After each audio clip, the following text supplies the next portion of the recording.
En tus manos el día que ya pasó y la noche que llega.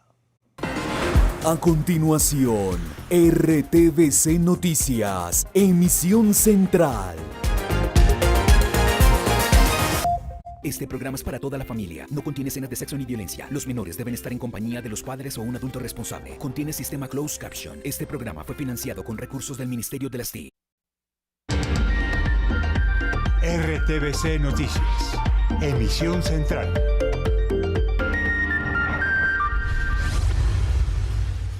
Aplazada la discusión de la reforma a la salud en la Comisión Séptima de la Cámara. Congresistas piden resolver recusación en su contra. Horas antes de iniciar el debate, conservadores y el partido de la U le quitaron el respaldo a la reforma a la salud. El presidente de la República reaccionó, dijo que propuestas de esos partidos dejan dinero público en manos de privados. En manos de los 21 representantes de la Comisión Séptima está el futuro de la reforma a la salud. Ministros del Interior y de Salud presentes en el recinto. Los efectos ya son irreversibles y crecientes, independientemente de la voluntad del ser humano. El presidente de la República, Gustavo Petro, habló en la Universidad de Stanford. Cambio climático, economía descarbonizada y energías limpias fueron los temas. Es la típica erupción menor de la que hemos hablado. Son erupciones que duran muy poco y tienen poco alcance o poca afectación. Así fue la emisión de ceniza hoy en el volcán Nevado del Ruiz, que mantiene el nivel de alerta. Todos muy asustados, veníamos con nuestros kits de seguridad para poder llegar acá bien. Este fue el simulacro hoy para estar preparados. La televisión pública al servicio de la comunidad para enfrentar la emergencia. Viuda del fiscal Marcelo Pecci apareció hoy en la audiencia donde la fiscalía acusó a implicada. Hace 6 días buscan a María Paula Munévar Olmos, de 24 años. Se perdió todo rastro de la joven en Bogotá. A la cárcel los petardos. Atracaban a sus víctimas y en 15 segundos amenazaban y les quitaban todo. La CAR autorizó la construcción de nuevas vías en la reserva Vanderhamen del norte de Bogotá. Informe especial. Una familia buscó 15 años a un joven militar, Vladimir Mantilla. Los restos aparecieron en una fosa en Sevilla, Valle del Cauca. Las pruebas de ADN confirmaron su identidad. Indicios apuntan a que fue víctima de ejecución extrajudicial, al parecer a manos del ejército. En el mundo, se desplomó un parqueadero en Manhattan, Nueva York. Un muerto y al menos 6 heridos. En deportes no hubo acuerdo entre Nacional, Barristas y Alcaldía de Medellín. El equipo jugará la Libertadores en Barranquilla. Y en oportunidades, llegan apoyos financieros para investigadores en arqueología. A esta hora se instala aquí en Corferias la edición 35 de la Feria del Libro de Bogotá. México, país invitado, y RTVC, cubrimiento especial. Nos vemos en minutos. Hablar de fútbol también es hablar de historia. Por eso, en Cultura hacemos un recuento de las acusaciones de corrupción que le han hecho al Barcelona y les contamos cuál es el equipo del régimen franquista. Muy buenas noches. Un día de muchos movimientos en torno a la reforma a la salud. La citación a su primer debate en la Comisión Séptima de la Cámara estuvo antecedida de una reunión entre los conversadores y el partido de la U, entre los conservadores, corrijo. Y en ese encuentro, esas colectividades decidieron quitar el apoyo al texto del gobierno. Pues Mateo y televidentes, aunque reconocían cambios en el texto, seguían inconformes con la iniciativa. Esto generó reacciones como la del presidente de la República, que aseguró que incluir lo que estos partidos pedían era dejar dineros públicos en manos de privados. Al fin de cuentas, el debate en la comisión inició. Sin embargo, los 21 representantes no pasaron de la discusión inicial de las inhabilidades, por lo cual quedó aplazada para mañana. Nos conectamos con Juan Carlos González, que tiene más detalles. Adelante. Compañeros televidentes, muy buenas noches. Pues a las 10 de la mañana inició la reunión del Partido Conservador y el Partido de la U en el centro de la ciudad. Indicaron que no había acuerdo o que no iban a apoyar la reforma porque no fueron aceptadas todas sus proposiciones. Sobre mediodía habíamos indicado que solamente habían aceptado 90 de las 132. Al terminar la reunión y analizar obviamente el texto, se dieron cuenta que faltaban más o menos unas 14 proposiciones que no fueron incluidas. Los puntos de la discordia fueron que, según el Partido Conservador y el Partido de la U buscan crear un Consejo Nacional de Salud con más de 40 miembros. Piden a estas colectividades que solo sea de 15 miembros. Y también no acompañarían las facultades extraordinarias del partido y obviamente las facultades extraordinarias del presidente Gustavo Petro. Por ahora el Partido Liberal no toma ponencia, guarda silencio y dicen que van a esperar la discusión del debate.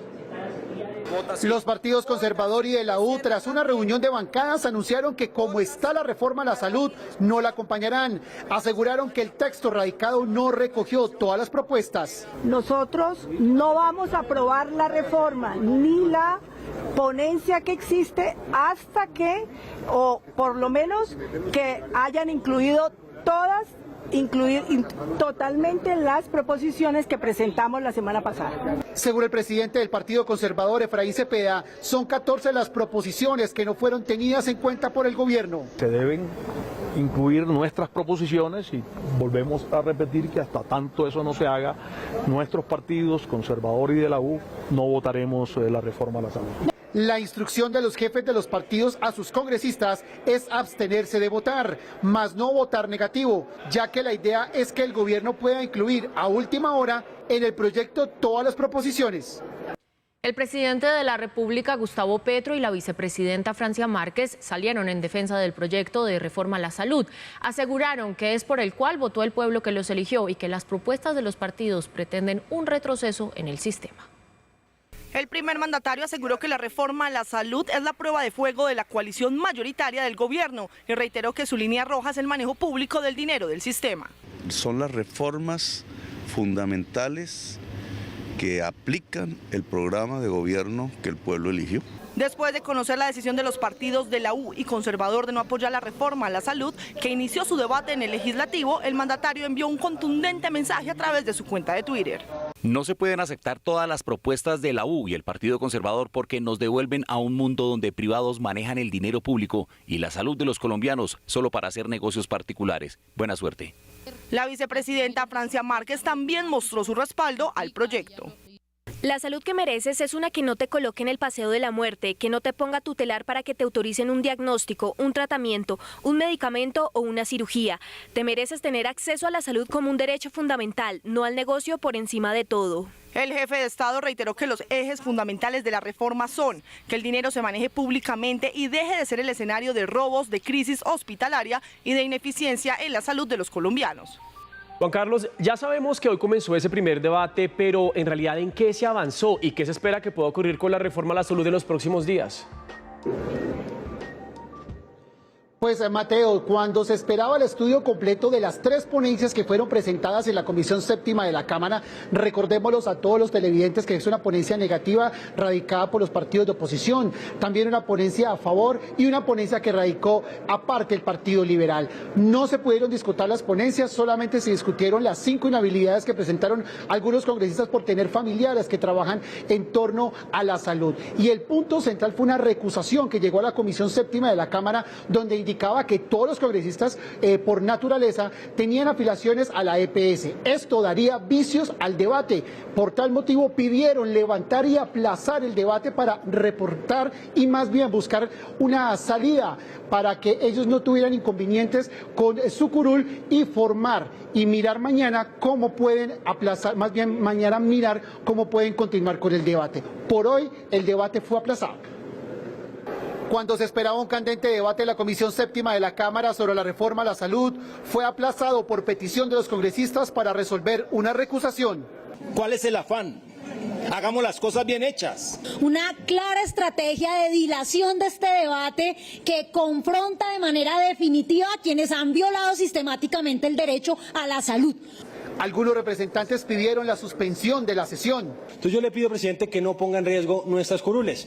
Además, quiero que me certifique a qué horas llegó esa recusación y a qué horas fue enviada. El presidente de la Comisión Séptima pidió seguir con la discusión. Los miembros de las respectivas cámaras podrán proponer en el desarrollo de una sesión que ella sea suspendida o levantada en razón de una moción de duelo o por circunstancias de fuerza mayor.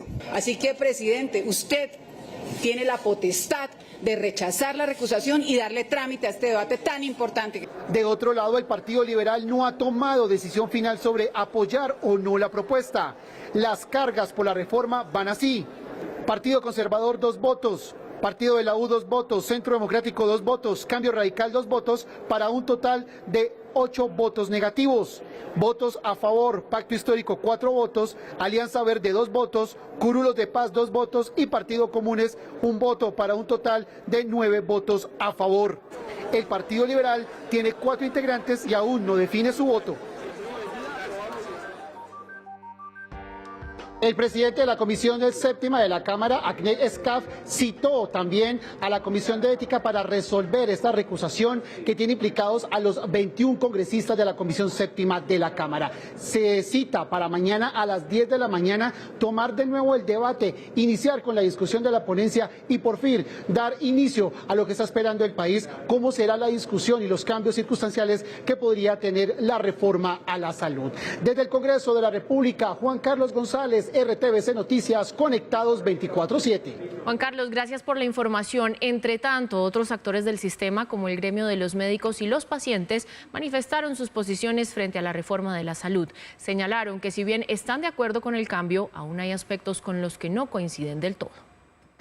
Para el gremio médico, la reforma a la salud contempla aspectos importantes que deberían implementarse en el sistema, como la atención primaria en salud en todos los territorios y la dignificación laboral del personal al servicio de clínicas y hospitales. En general, nosotros respaldamos la reforma en la medida en que la reforma desarrolle los principios y las directrices de la Ley Estatutaria en Salud 1751 del año de 2015. Añadieron que aunque coinciden en que la ADRES maneje los recursos, no deberían reducirse las demás funciones de la CPS. Por su parte, la agremiación de pacientes aseguró que hay muchas falencias en la iniciativa. Una, porque no hay data suficiente, no hay argumentación. 2, porque no sabemos cuál es el costo fiscal. 3, porque divide el sistema de salud en la prestación de los servicios de salud. 4, porque no resuelve los problemas estructurales que tiene el sistema de salud. Finalmente, concluyeron que es preocupante que las pugnas políticas entre los partidos perjudiquen el derecho fundamental a la salud de las personas y fomenten la inequidad en el acceso a los servicios.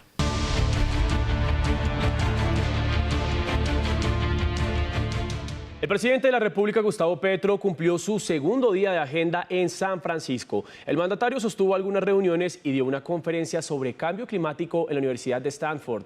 Luisa Barbeira, la saludo, buenas noches. Cuéntenos, por favor, qué dijo el jefe de Estado.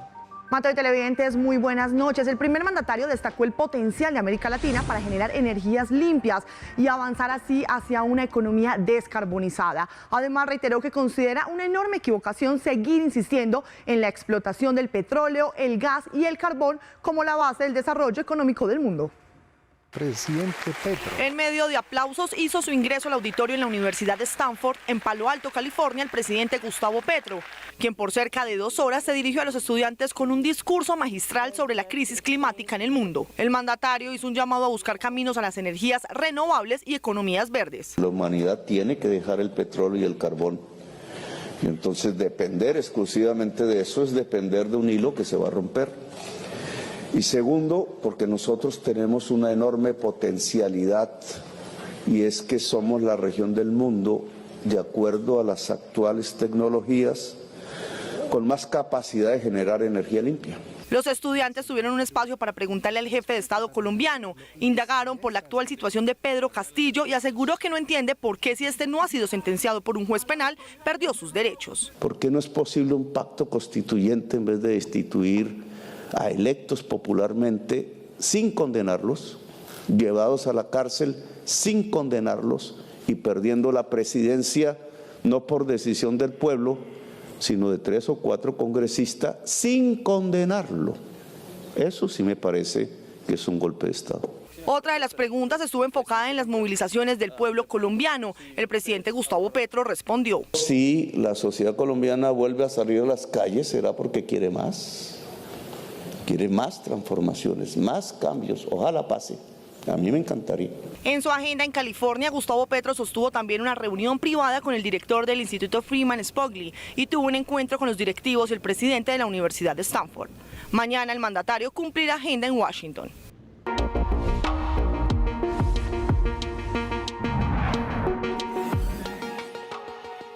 Sigue la alerta en el volcán Nevado del Ruiz. Desde esta mañana, según el Servicio Geológico Colombiano, la huella de ceniza y gases alcanzó los 1.800 metros de altura. ¿Eso qué significa? Aumenta entonces el riesgo de erupción. Estefanía Valencia, usted tiene las respuestas. Adelante. Daniela, no aumenta el riesgo, la alerta sigue siendo la misma.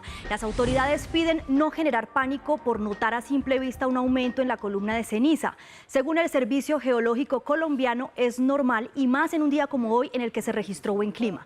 ¿Qué quiere decir esto? Que el nivel de actividad se mantiene en naranja y no hay que bajar la guardia frente a las medidas preventivas.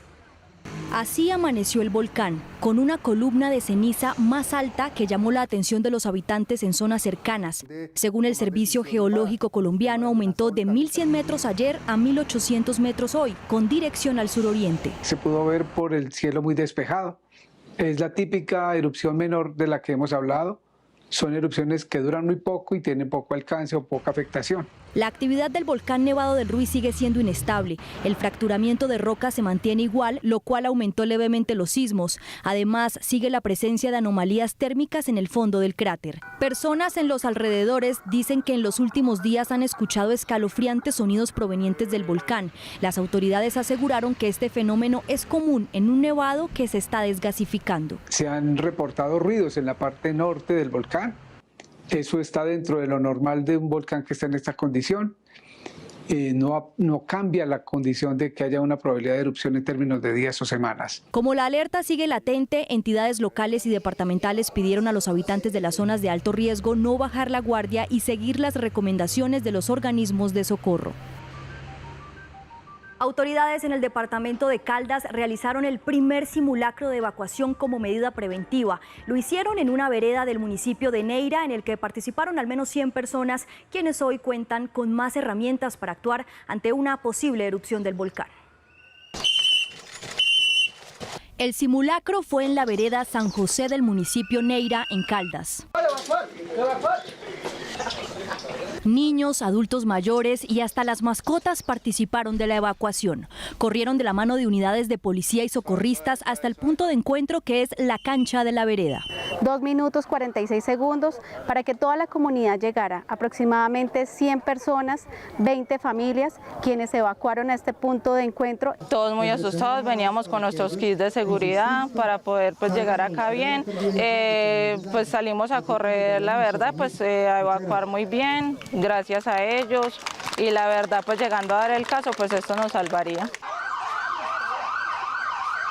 Desde donde se encontraban casas, ríos y calles, corrieron hasta con los kits de emergencia. Un maletín, digamos, a mano, con los documentos de identidad, linterna, radio, un botiquín de pronto tenemos los primeros auxilios. Que ya tienen también en su esquema mental la oportuna reacción, los elementos que deben portar frente a una emergencia. Con el simulacro, la policía busca darle a la comunidad herramientas para evacuar de manera eficaz y segura ante una posible erupción del volcán.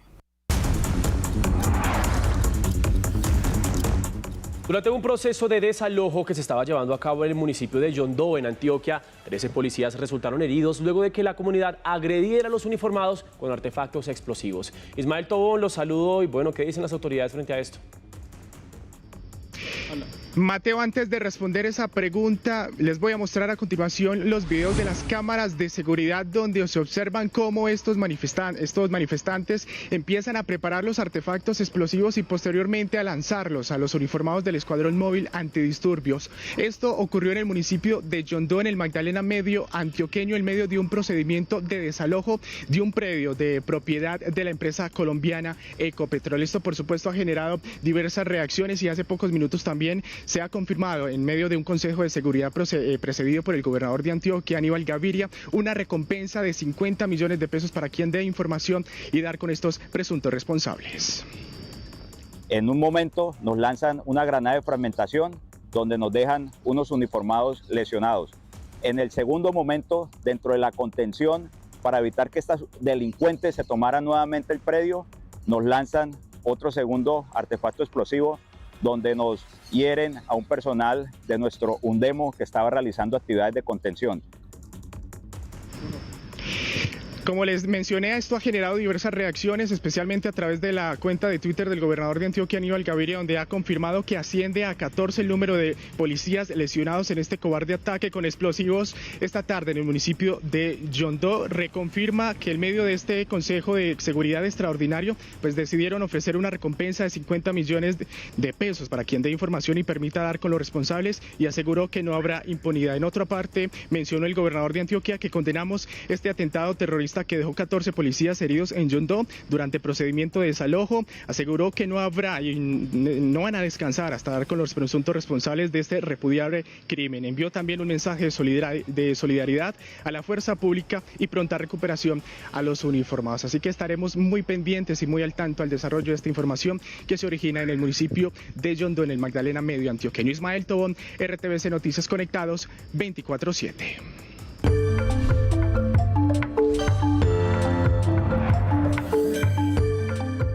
La Fiscalía acusó formalmente a Margaret Chacón por el asesinato del fiscal paraguayo Marcelo Pecci. De los 4 procesados hasta el momento por este caso, es la única que falta por ser condenada. La viuda del fiscal se presentó en la audiencia en calidad de víctima del proceso. Según la investigación de la Fiscalía, la acusada Margaret Chacón y otros cómplices definieron aspectos determinantes en la logística y financiación del crimen. Se infiere, probablemente, un estándar probatorio mucho más elevado que usted aportó en forma trascendental para acabar con la vida del fiscal paraguayo Marcelo Pecci.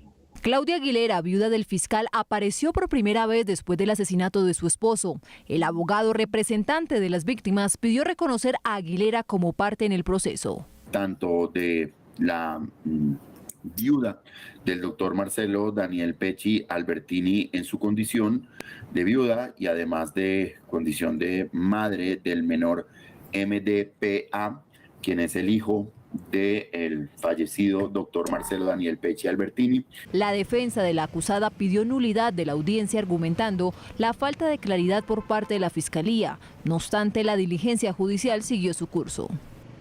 La policía y la fiscalía desmantelaron la banda delincuencial Los Petardos, dedicada al hurto a personas en el centro de Bogotá.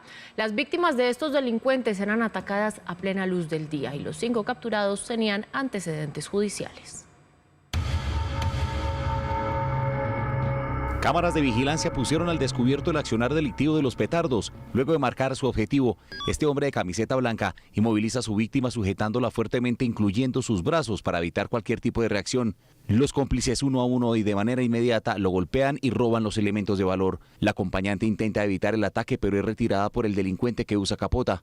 5 sujetos arremeten contra el ciudadano. Durante el forcejeo, la concurrida Plaza de la Mariposa queda vacía. El atraco dura exactamente 15 segundos. Después de que tienen todo lo que querían, los petardos huyen. Sin embargo, el que se hacía pasar como vendedor de bolsas de basura no tiene problema en quedarse al lado de la víctima recogiendo la mercancía que se le había caído mientras robaba y se retira luego tranquilamente. Después del momento de terror, la mujer intenta consolar al agredido y segundos después se vuelve a llenar el Parque de la Mariposa como si nada fuera de lo normal hubiese pasado. Cuando no atracaban en grupo, decidían hacerlo en parejas. Estos hombres identifican a su nueva víctima, que lleva el celular en la mano, lo amenazan con arma cortopunzante y se le llevan su teléfono celular. Aquí identifican a este domiciliario que va hablando por teléfono, lo intimidan también con cuchillos, lo golpean hasta quitárselo. Y en este último video, en un segundo, el sigiloso ladrón le saca la billetera a este transeúnte. 6 días completa desaparecida María Paula Munévar Olmos, de 24 años de edad, y su familia continúa la búsqueda. Por su parte, la Fiscalía reforzó sus capacidades investigativas. Desde el pasado 13 de abril, los familiares de María Paula Munévar Olmos perdieron comunicación con la joven, luego que terminara de realizar una diligencia en el oriente de Bogotá. Yo la llamé 2 veces y me dijo, ay, estoy tan desubicada. Yo le dije, no, ¿por qué desubicada? Tienes que devolverte por el mismo lugar. La última comunicación entre la mamá y María Paula fue cuando estaba llegando a la Universidad Javeriana. Tengo que colgar porque la llamada se cae. Ella nunca entró a la universidad.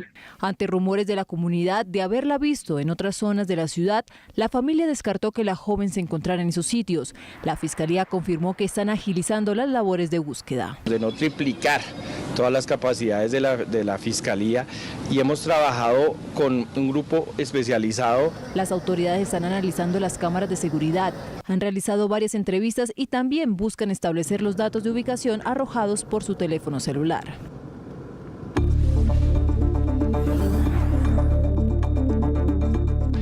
Esta noche en nuestro informe especial de RTVC Noticias les vamos a contar la historia del soldado Vladimir Ilich Mantilla. Es también la historia de un drama que viven miles de familias en nuestro país, la de los desaparecidos. Mateo, la familia de Vladimir perdió todo rastro de él hace 15 años, pero nunca dejó de buscarlo. La única pista era la versión de un supuesto combate del ejército y la guerrilla, en el que él fue una de las supuestas víctimas. Y lo que decía un sepulturero en Sevilla, Valle del Cauca, sobre 2 cuerpos CNN. Pues RTVC Noticias ya había registrado una exhumación que se hizo tras el seguimiento a esas pistas. Eso fue el pasado mes de septiembre y en ese momento registramos el hallazgo de 2 cuerpos en una fosa común. Bien, pues hoy se confirmó que la búsqueda de Vladimir terminó. Las pruebas de ADN confirmaron que uno de esos cuerpos es el del joven soldado. La familia sospecha de una posible ejecución extrajudicial o falso positivo, como se les llama a este tipo de asesinatos. Esta historia tiene un escenario clave, es el cementerio de Sevilla. Aunque no había registros y con apenas testigos ocasionales, la inexistencia de una familia logró confirmar que allí estaba Vladimir Mantilla.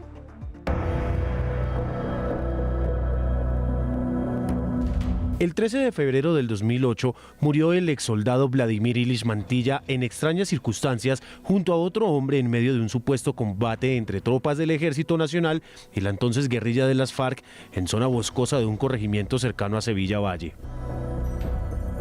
Colocado a él se le encontró un fusil a un lado, 2 proveedores para el mismo fusil, una granada de mano y munición para el fusil. La cantidad no la tengo presente. El segundo sujeto fue encontrado con los pies hacia el lado del cerro, la cabeza hacia el lado del hueco, vestía botas de caucho, pantalón camuflado, pinta vieja tipo americano.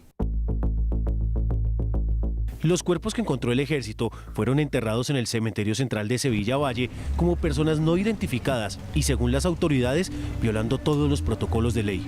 El día de los hechos me llamó el secretario de gobierno, que para la fecha era el señor Diego Fernando Urbano, y me manifestó que traían 2 cuerpos desde una vereda en el camión del ejército. Esto para que estuviéramos pendientes en el Parque La Concordia, donde está ubicado el Palacio Municipal, la alcaldía, para recogerlos y llevarlos a medicina legal. Una vez recibimos los cuerpos, se los llevaron para la morgue de Sevilla con los respectivos documentos para ser recibidos en medicina legal. Todos los hechos fueron extraños. Vladimir fue asesinado sin dejar rastro. Su familia lo buscó por 15 años y su única pista fue el extraño entierro del cuerpo de 2 hombres sin identificar que bajo total sigilo se hizo esa noche del 13 de febrero en Sevilla. Los llamados del papá de Vladimir llegaron a la fiscalía. Quería que verificaran ese presentimiento que solo los padres tienen, que su hijo había sido enterrado en una fosa común, fosa hasta la que también llegó un equipo de RTVC Noticias para hablar con el único testigo del extraño entierro, el sepulturero del pueblo. Vinieron como NNs, pero nos dijeron, pues a mí me contaban que eran pues supuestamente como personas de los subversivos, pero pues ellos quedaron aquí en este sitio, aquí donde está este ramo. Esta es la parte donde quedaron. Digamos la cabeza les quedó hacia esta parte. Y este es la sepultura, la fosa, donde quedaron. Que incluso ese día descargamos uno aquí en esta parte, y el otro lo descargamos allá. La historia de Vladimir está a punto de terminar. En esta fosa esperó con paciencia a que él y su compañero de tragedia se les haga justicia. Un fiscal está a punto de descubrir la verdad, luego de ordenar la exhumación y pruebas de ADN a los NN de Sevilla. Pues la fiscalía comprobó que los restos sí corresponden a los de Vladimir. Y lo que sigue en esta investigación es determinar cómo murió. La familia sospecha de un posible caso de ejecución extrajudicial.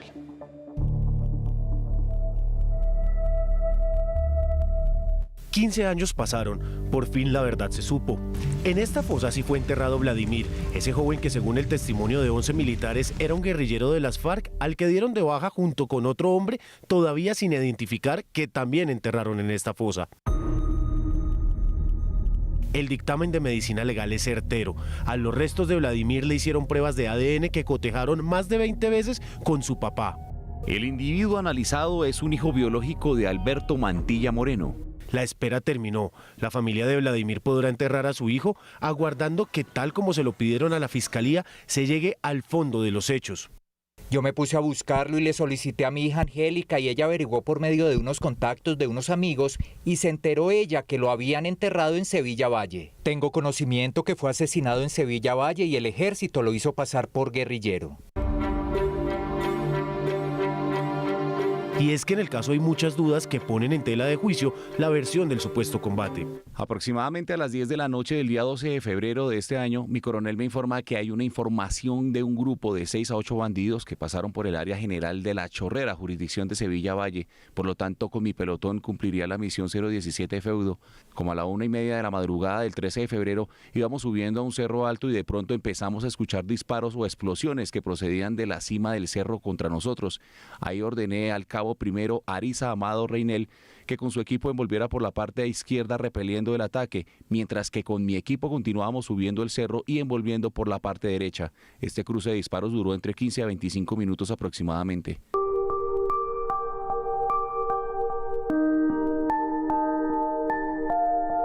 Estas declaraciones fueron analizadas por la justicia penal militar, que en una primera instancia desestimó la veracidad de la versión. Los hechos relatados por los militares no coinciden con los resultados de las experticias ni en cuanto a la fecha del deceso de los hoy occisos, ni en la posición que tenía la tropa respecto de ellos mismos al momento del presunto combate. Entonces, ¿qué fue lo que pasó esa madrugada? La justicia penal militar se abstuvo de llevar el caso, asegura que los hechos no tuvieron relación con el servicio. Entonces, ¿fue un falso positivo? Ahora bien, si las tropas se reportaban en los municipios antes mencionados, no podrían tener el don de la ubicuidad al estar al mismo tiempo en el sitio donde ocurrieron las muertes de los dos individuos en mención. El caso pasó a la fiscalía. Allí se investigan a los 11 militares, que son los únicos que saben qué pasó y cómo Vladimir y otro hombre terminaron enterrados acá. El único testigo del caso, el sepulturero, entregó información que es determinante para el caso. No estuvimos sino el señor de la funeraria y mi persona. Nosotros dos fueron los que los sepultamos.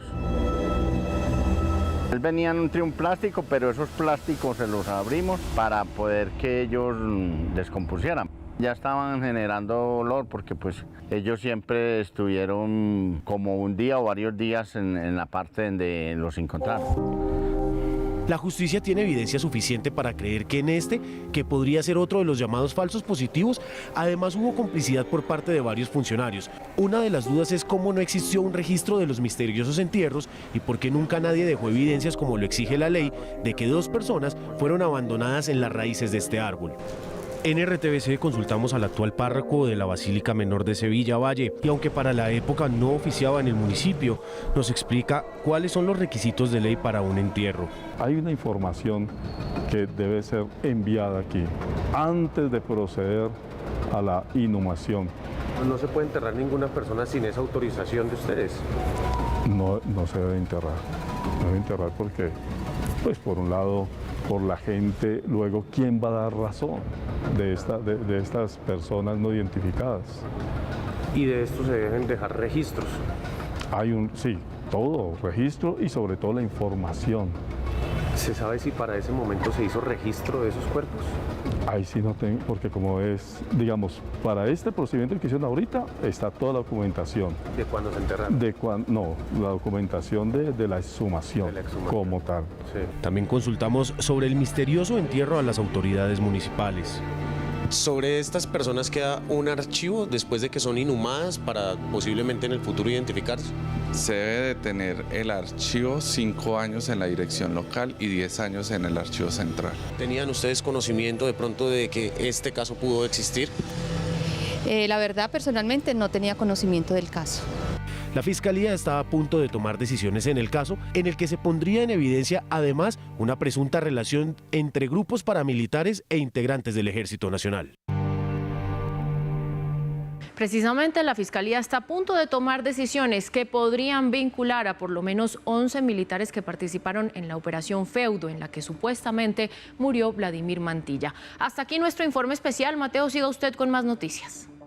Continuamos con más noticias y ahora les contamos que la Corporación Autónoma Regional autorizó la sustracción de más de 20 hectáreas de la reserva Thomas van der Hamen para la ampliación de la avenida Boyacá, lo que equivale al 1,49% del terreno. Vamos con Katy. Katy, usted tiene la información, cuéntenos por favor. Muy buenas noches. Son 1.395 las hectáreas que componen la reserva Thomas van der Hamen. Estas 20 hectáreas son para poder extender la avenida Boyacá. Sin embargo, la Corporación Autónoma Regional dio aval para esa sustracción, pero el Ministerio de Ambiente está en contra. Luego de sustraer las 20 hectáreas de la Reserva Forestal Thomas van der Hamen, la sociedad fiduciaria será la encargada de consolidar un plan de compensación. Como lo que vimos al día de hoy, que andamos a 5 a 7 kilómetros por hora en la autopista norte, un día sábado, un día entre semana en las tardes o en la mañana, a un vehículo que ande a 20 kilómetros por hora. El distrito hizo la solicitud. Sustraer solo 4 vías que hacen parte además del acuerdo con las comunidades ambientales y también del plan de manejo ambiental de la reserva. Los tramos sujetos a la sustracción se encuentran en el norte de la ciudad. Tramo 1, entre la avenida Guaymaral y la calle 221. Tramo 2, entre la avenida calle 125 y la avenida El Polo. Tramo 3, sobre la calle 200. El Ministerio de Ambiente solicitó audiencia pública ambiental sobre la licencia. No quedamos satisfechos con las respuestas de la corporación y por eso solicitamos que hubiera una audiencia pública ambiental sobre el trámite de sustracción para dejar estos aspectos claros. La ampliación de la avenida Boyacá iría desde la calle 186 hasta la calle 235.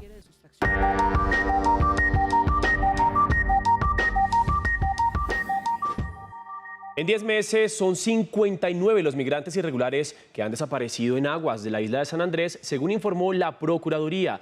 El Ministerio Público explicó que en los últimos 10 meses la Armada Nacional ha rescatado 804 migrantes irregulares en mar abierto. Este es un informe de Eliana Flores, periodista de la Radio Nacional de Colombia. Así lo dio a conocer el procurador delegado para los derechos humanos Javier Sarmiento, asegurando que San Andrés es una ruta VIP para el tráfico ilegal de migrantes y que a la fecha ha dejado 59 desaparecidos. Nos trasladamos en el día de ayer vía marítima a Cayo Albuquerque y Cayo Pescador con el fin de verificar algunas de las rutas que hemos tenido conocimiento se realiza esta migración irregular. Estas personas que son víctimas del tráfico de migrantes y trata de personas. También informarles que hemos tenido conocimiento de que en el periodo del año 2022 se rescataron 711 migrantes. El procurador enfatizó que se deben realizar más controles por parte de las autoridades debido al incremento de migrantes de nacionalidades como la china, uzbeca, de Bielorrusia, Serbia y Venezuela. Más de 1.500 familias en comunidades rurales de 3 municipios del Huila se beneficiarán con un nuevo programa de instalación de gas natural. Este es un proyecto conjunto de gobiernos locales, regionales y entidades nacionales. Más en Panorama Nacional.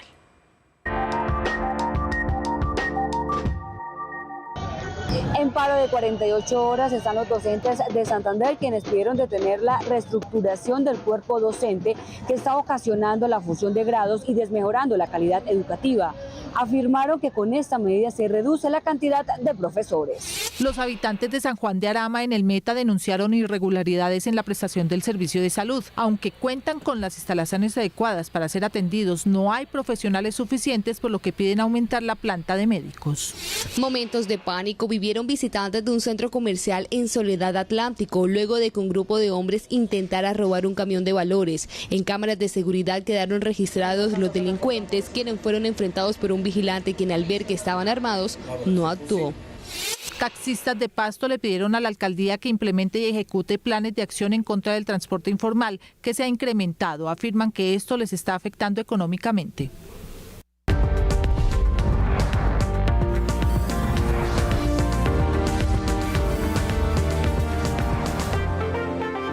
En Noticias del Mundo, al menos un muerto y 5 heridos dejó el colapso de un parqueadero en Manhattan, Estados Unidos. En Nueva York, las autoridades cerraron por seguridad varias cuadras a la redonda.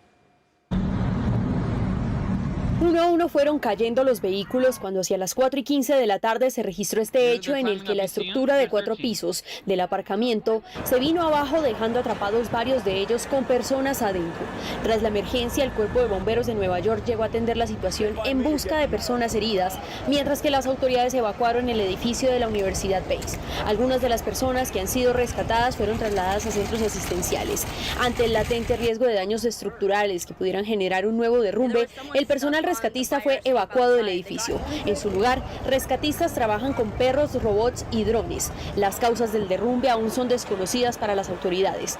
El aparcamiento fue construido en 1957 sin niveles subterráneos. La policía pidió a la ciudadanía evitar el paso por el lugar.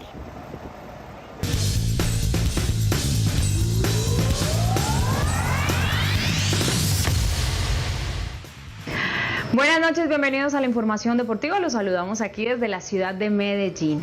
Barristas de los del sur y las directivas de Atlético Nacional no llegan a un acuerdo con la alcaldía de Medellín y por ahora el equipo antioqueño no tiene estadio para los torneos internacionales y para la liga local. Ustedes saben que el próximo partido, que será ante Melgar, se va a disputar en Barranquilla. Pero vamos a repasar un poco de qué pasó en la reunión que sostuvieron esta mañana.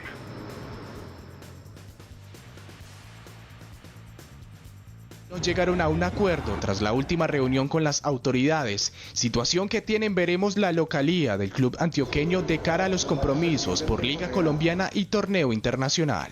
Es que hay que entender que las barras hacen parte del espectáculo, los organizadores del espectáculo son los dueños del club, los directivos del club, entonces tiene que haber un buen relacionamiento. En diálogo con RTBC Noticias, uno de los barristas del equipo verde señaló que el manejo que ha tenido el club por parte de los dirigentes en el último tiempo ha desatado el malestar de los aficionados.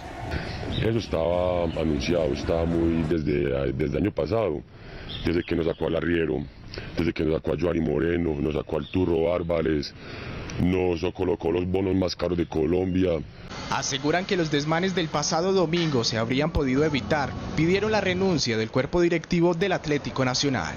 Creo que aquí vivimos en un país que si no se hace vías de hecho no lo escuchan, no se siente y no lo ven. Hablamos cartas, hablamos no nos ignoraban, se reuniones nunca había, entonces para que nos paren bolas. Toca hacer esto. Señalan los líderes de la barra Los del Sur que están dispuestos a continuar protestando hasta que no haya un consenso con las directivas del equipo verdolaga. Y bueno, ya como les comentábamos, finalmente Atlético Nacional por ahora para el partido de Copa Libertadores ante Melgar va a jugar en la ciudad de Barranquilla, en el Estadio Metropolitano, pero esto será a puerta cerrada. Por eso nosotros inmediatamente hacemos contacto con nuestra compañera Saimi Gómez, quien nos trae más información. Adelante.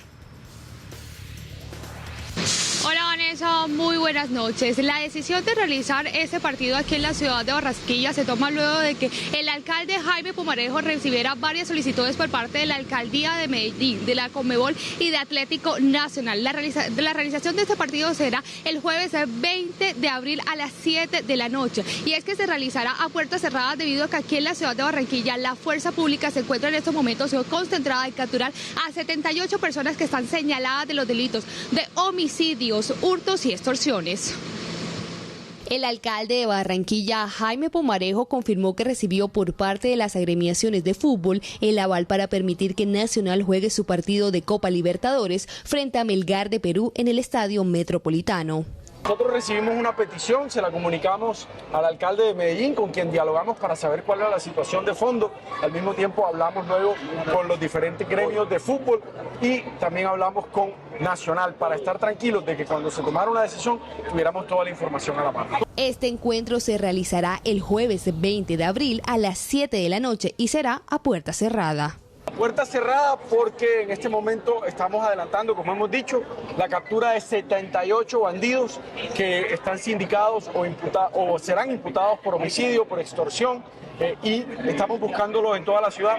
Así que nuestra fuerza pública está concentrada en eso y en la incautación de bienes, como bien vieron la semana pasada que incautamos 98 bienes de estos grupos extorsivos y homicidas. Por su parte, el Atlético Nacional emitió un comunicado agradeciéndole al alcalde de Barranquilla y las autoridades por su disposición para que el partido se juegue en la capital del Atlántico.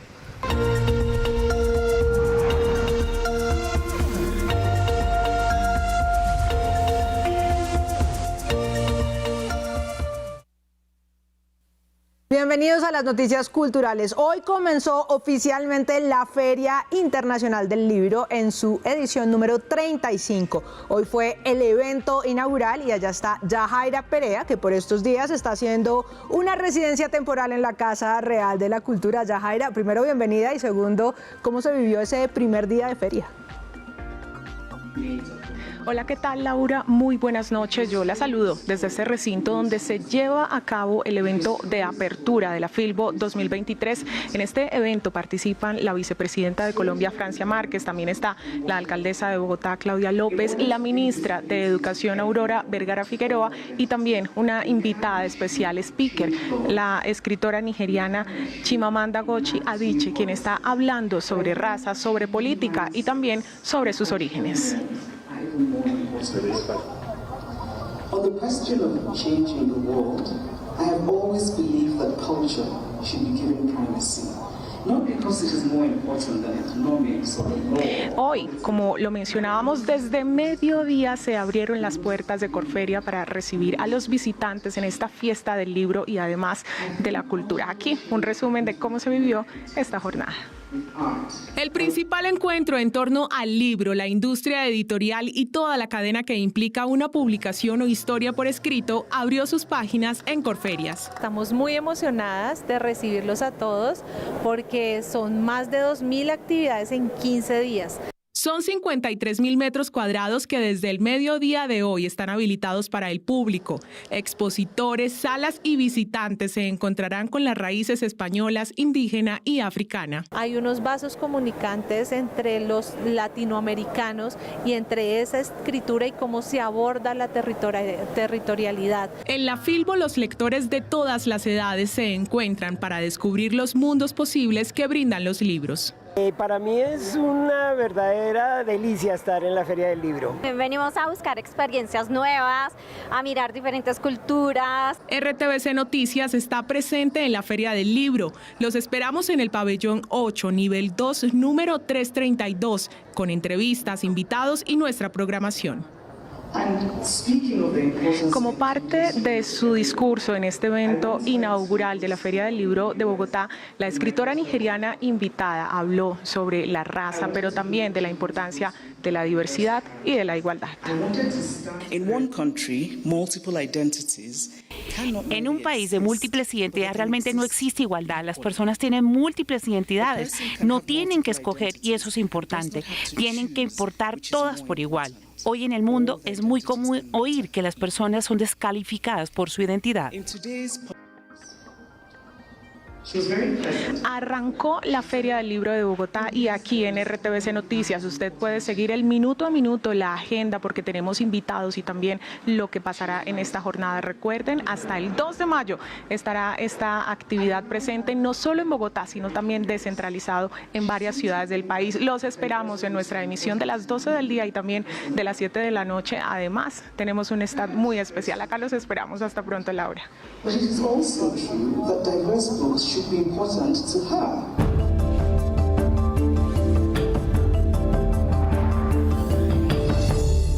Continuamos con más noticias. Les contamos que según el DANE, la economía colombiana creció cerca de 3% en febrero, es decir, que mostró una leve recuperación frente al mismo periodo del año 2022. El DANE reveló que las actividades que aún presentan un rezago son el agro y la explotación de minas, pues decrecieron 2,23%. Sin embargo, las manufacturas y la construcción impulsaron el crecimiento. Sobre las actividades terciarias, que incluye el comercio, presentó un crecimiento superior al 3%. No obstante, Fenalco indicó que con corte a marzo, un 77% de los comerciantes no reportó incremento en las ventas. Lamentablemente tenemos que informar que las ventas del comercio durante el primer trimestre de lo corrido de este 2023 cerraron a la baja. El gremio advirtió que por los altos costos hay carestía en las prendas de vestir. El incremento de los aranceles del 40% está generando una mayor carestía en el rubro de vestuario. Finalmente, los comerciantes advirtieron que los días de protestas en jornadas laborales están perjudicando al gremio y la competitividad del aparato productivo. En 4.473 pesos cerró el precio del dólar, lo que representa un aumento de 42 pesos. A $2.05 se cotizó la libra de café colombiano en la Bolsa de Valores de Nueva York. El precio interno de la carga subió 60.000 pesos y llegó a 2.100.000 pesos. Según el Registro Nacional de Despachos de Carga, desde el 1 de enero hasta el 31 de diciembre de 2022 se movilizaron por las vías del país más de 135 millones de toneladas. De acuerdo con el IDEAM, 3.200 rayos cayeron en 2 horas en Bogotá por las fuertes lluvias que se registraron este lunes, lo que marca un nuevo récord.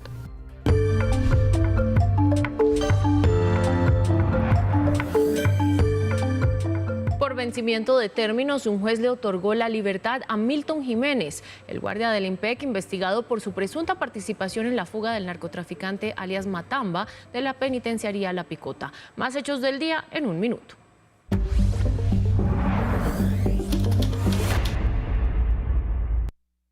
El Tribunal Superior de Bogotá determinó qué pruebas serán incluidas en el juicio contra Jonier Leal por la muerte de su hermano. Durante las siguientes diligencias se tendrá en cuenta los testimonios del conductor y la empleada de Mauricio Leal. La Fiscalía capturó a un presunto integrante de una red de narcotráfico responsable de sacar cocaína en lanchas rápidas desde el Golfo de Urabá. Se trata de Jesús Mosquera, quien es requerido en extradición por la justicia de Estados Unidos. La Corte Constitucional realizará una audiencia de seguimiento al cumplimiento de las órdenes dadas a la UNP para el cuidado de los firmantes del acuerdo de paz. Según el alto tribunal, existen posibles hallazgos sobre las situaciones que obstaculizan el debido funcionamiento de la entidad. Bomberos de Cundinamarca buscan a un joven de 19 años que fue arrastrado por la corriente de la Quebrada del Tigre en el municipio de La Mesa. La emergencia se produjo cuando la víctima fue arrastrada por la fuerza del agua en medio de una creciente.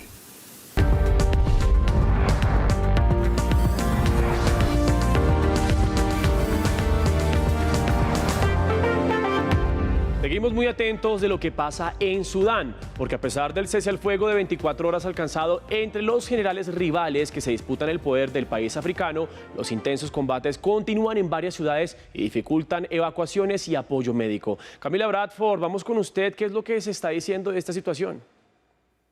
Buenas noches. El mundo teme por una nueva guerra, esta vez en África y una guerra civil. Ocurre que en Sudán, después de años de tensiones, inició una cruenta confrontación entre el ejército y un grupo paramilitar llamado FAR. Estaban en medio de negociaciones en busca de salidas democráticas, pero desde hace 4 días inició la confrontación abierta con cerca de 200 muertos. La tregua que decían tener no quedó en nada y el posible recrudecimiento de la confrontación tiene al planeta en vilo. Son imágenes, encuadres que no son nuevos en las calles del tercer país más grande de África, pero sí las que apenas el mundo está conociendo de Sudán y su presente. Apenas hace unas horas, Naciones Unidas resumió en cifras lo que ha representado que 2 hombres, los 2 generales más poderosos en ese suelo, se enfrenten por el poder. Casi 2 centenares de vidas extintas y miles de heridos.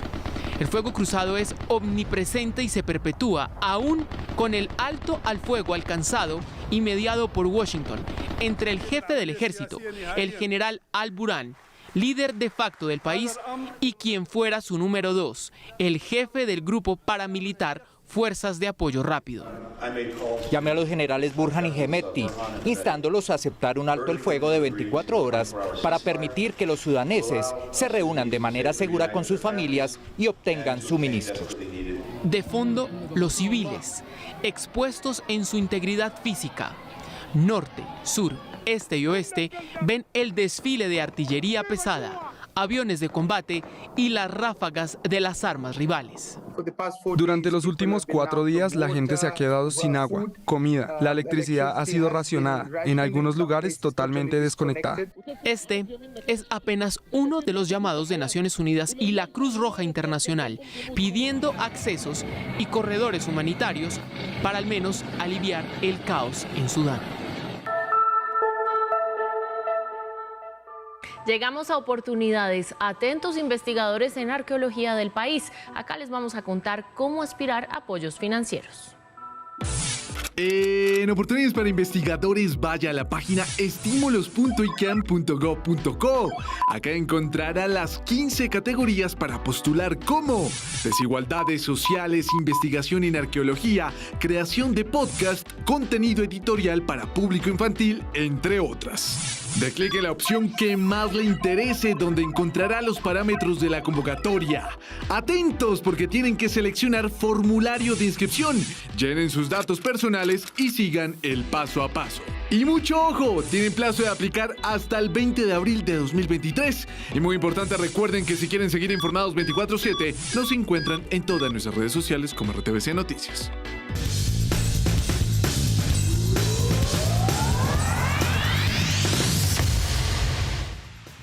Y hoy tuvimos jornada de Champions League, partidos de vuelta de los cuartos de final y por eso ya se conocen a los 2 primeros semifinalistas. Por eso mi sonrisa, el Real Madrid que se clasifica otra vez y el Milan. Vamos a repasar los goles de estos partidos que estuvieron cargados de emoción, clase y por supuesto goles.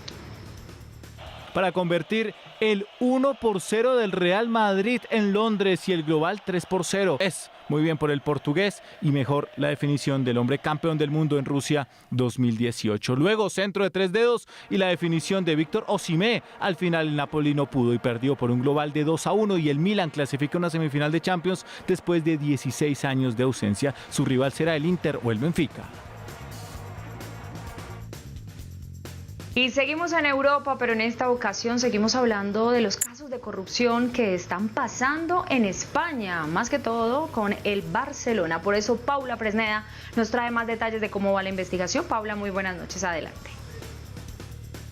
Vanessa, usted bien sabe que hablar de fútbol es también hablar de cultura, política y sociedad. Por eso cada vez es más frecuente que los enfrentamientos entre equipos se salgan de la cancha y terminen en otros espacios, por ejemplo las redes sociales. Para la muestra, el caso Negreira. Veamos de qué se trata exactamente. Al Barça se le acusa de presuntamente pagar al entonces vicepresidente del Comité Técnico de Árbitros de la Real Federación Española de Fútbol, José María Enríquez Negreira, cerca de 7.5 millones de euros, es decir, 36.000 millones de pesos colombianos. A cambio, el Barcelona habría obtenido, bajo la figura de asesoramiento arbitral, varios informes en los que le sugerían ternas de árbitros para presidir sus partidos en la liga. Desde el 15 de febrero existe una investigación en curso por corrupción y favorecimientos arbitrales, y en medio de la polémica, los directivos del equipo blaugrana señalaron al Real Madrid como verdadero favorecido por la historia en cuestión de arbitrajes. Real Madrid es el club del régimen. ¿De qué régimen está hablando Laporta? Es momento de revisar la historia con Laura Galindo, nuestra editora de Cultura. Paula, se trata de la dictadura de Francisco Franco. España, como la mayoría de países del mundo, es políticamente bipartidista, es decir, tiene izquierda y derecha. Y para 1930, quien estaba en el poder era el Frente Popular, que era de izquierda. Los de derecha comenzaron a hacer oposición, pero oposición sucia, con persecuciones, con violencia, con movimientos paramilitares. El caso es que en 1936 dieron un golpe de Estado y subieron a Francisco Franco a la presidencia. El tipo era un dictador, influenciado por el nazismo alemán y el totalitarismo italiano, o sea, todo lo que en la historia ha estado en contra de la igualdad y de los derechos humanos. El de Franco fue un régimen fascista, misógino, homofóbico, represivo. Pero bueno, la primera pregunta que surge es, ¿para qué le sirve un equipo de fútbol a un dictador?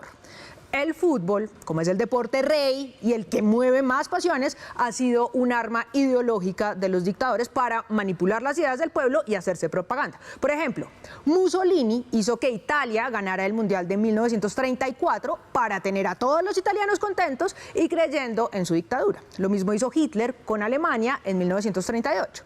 Además de ganar el Mundial, fuera de todo, le ayudaba a demostrar que los alemanes eran una raza superior.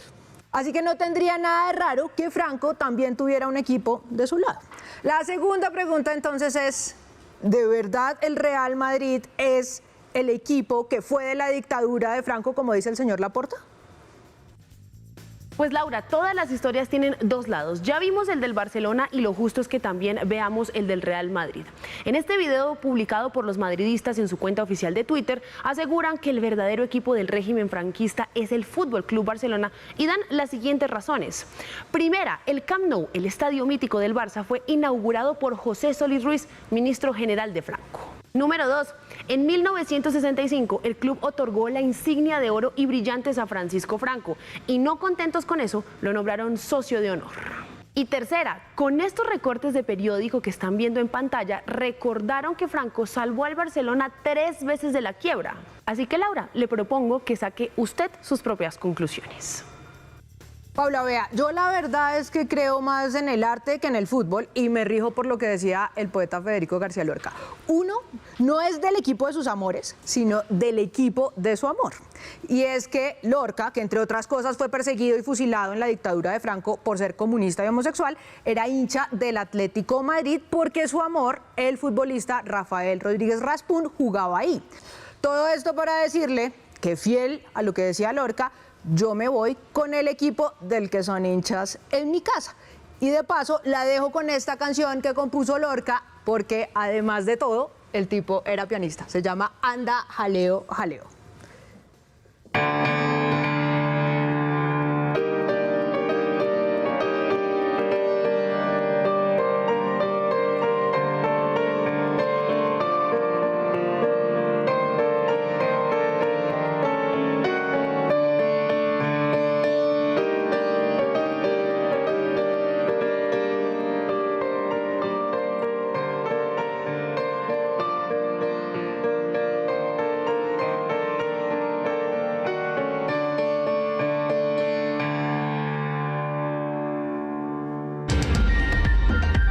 RTVC Noticias, emisión central.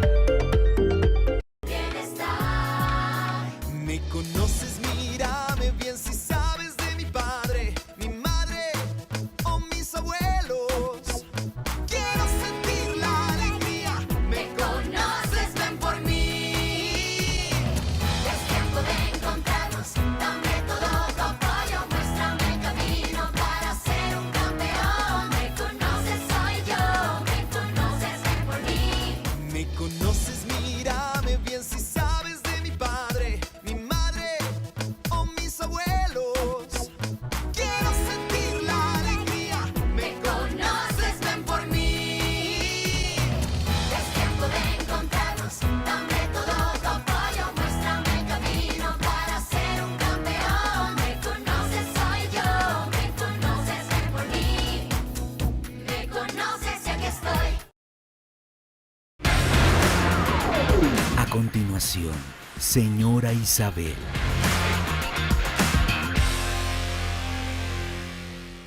Este programa es para toda la familia. No contiene escenas de sexo ni violencia. Los menores deben estar en compañía de los padres o un adulto responsable. Contiene sistema closed caption. Este programa fue financiado con recursos del Ministerio de las TIC.